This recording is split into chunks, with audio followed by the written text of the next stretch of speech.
Okay, so at its most basic, sociology, if we were to define it, what would you tell me is, what do you think of that when you see that word?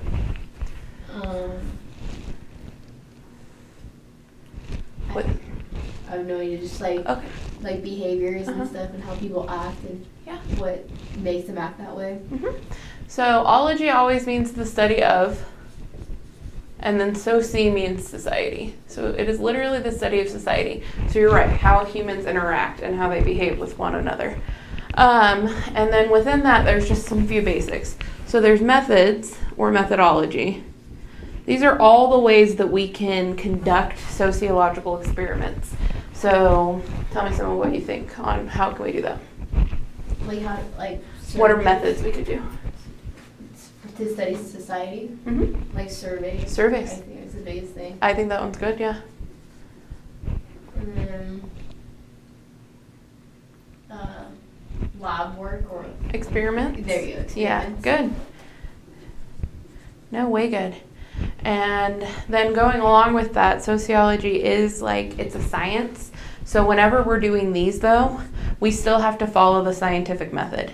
So no matter what method we are using, it has to come back to this, what with the hypothesis and the collecting data, and definitely with the ethics. When we're like studying people, you have to be really ethical about what you're doing. So I don't know if I read it wrong in the reading, but it said like, I forgot who was the guy, but he was saying like sociology is scientific, but it's not scientific. Or so it's saying that okay, so this is Mills, and he's nice and complicated.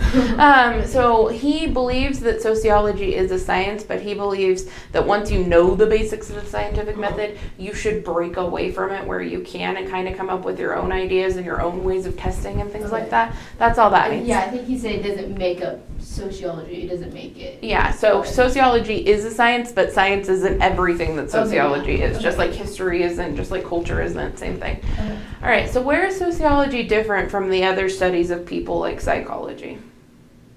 I think it goes more in depth. Definitely.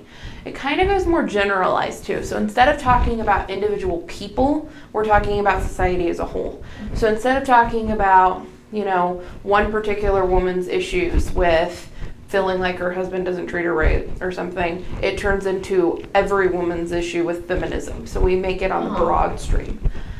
So that's the main difference there. And then there's a few things that we always talk about in sociology. One is power. Whoever has the most power is considered to be the most top on sociology. But how do we figure that out? We've got to kind of split people into categories. Things like class, status, role, race, and ethnicity are examples of the categories that we put people in to determine how much power they have within that category. So for class, you've got the lower class, middle class, and upper class. Now they do use some bigger words, which we'll get into when we get to like bourgeois and proletariat, but for right now, this is your basic sociology 101 stuff. So it goes from lowest to greatest, obviously. The people on top want to stay on top, the people in the middle want to get to the top, and the people that are on the lower class want to get to the top too. So that's all about power. So who has the power in class? Upper class. Yep. All right. Some examples of statuses. Can you tell me any that you can think of? I don't know what you mean, like status. Like what is the difference between a status and a role? Do you know? No. Okay. So what a status is it's like all the things that make us up into groups. So like I'm a wife, so I join the millions of other wives that are out there.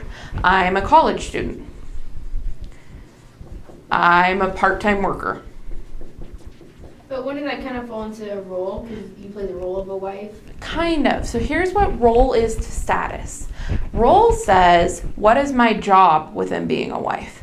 So from wife, I might get house cleaning. Okay, yeah, this was one of the questions. Okay. Cooking, yeah. Like what makes you What makes me that is my role.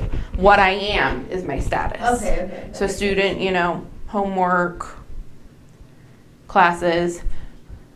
And then you try. What would be some roles of a part-time worker? I have no idea. Okay. Well, for one, I'm probably going to be in that kind of class. I'm probably going to be in the middle class or even the lower class. Also, whatever my job is, so I'm a tutor.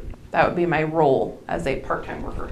Oh, so say if you're like a lawyer, that would be upper class? Yeah, that won't. In most Your role cases. would be upper class? Yes. So your class would be, this is more just like defining me.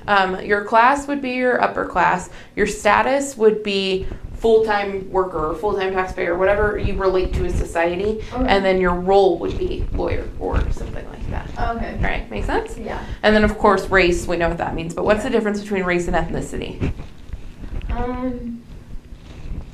I think race is like what you are and the ethnicity is like what you live by, like your culture kind of thing. Kind of, yeah.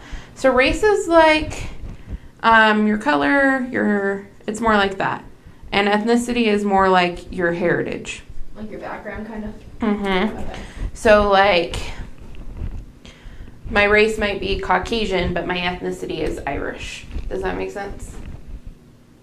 Like my race is that I'm white, but my ethnicity is that I have an Irish heritage or that I have a Portuguese heritage or any of those things that I am. I'm a mutt, but you know. Okay. Okay. All right, so is that making sense? Yeah, that does. Okay, great.